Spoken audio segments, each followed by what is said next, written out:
सतेज पाटील हे काँग्रेसचं खरंच राजकारणी हिरा आहे. मी असं का म्हणतोय नक्की ऐका. कारण महानगरपालिकेमध्ये जेव्हा बीजेपीचा एवढा जोर असून सुद्धा कोल्हापुरामध्ये 34 नगरसेवक हे सतीश पाटलांनी निवडून आणले. जिल्हा परिषदमध्ये 15 उमेदवार हे निवडून आणले.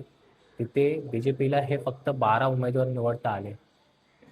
नक्कीच महाविकास आघाडी तिथे कमजोर पडली आणि महायुतीचा तिथे विजय झाला. परंतु सतेज पाटील म्हणजेच बंटी पाटलाचा तिथे विजय झालाय. कारण काँग्रेसचा गड त्याने राखलाय.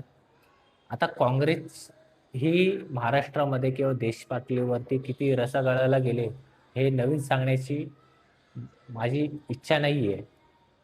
पण काँग्रेसमध्ये असा राजकारणी हिरा आहे, त्याच्याकडे प्रदेशाध्यक्ष किंवा मोठमोठ्या जबाबदाऱ्या हे काँग्रेस पक्षाने दिलं पाहिजे.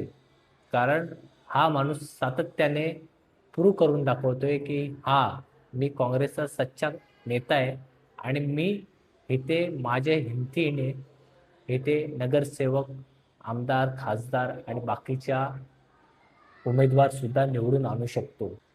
त्यामुळे काँग्रेसने जर ह्यांच्याकडे सूत्र दिलीत तर काँग्रेसला वरती आणण्याचं काम सतेज पाटील म्हणजेच बंटी पाटील नक्कीच आणतील अशी आशा वाटते. धन्यवाद.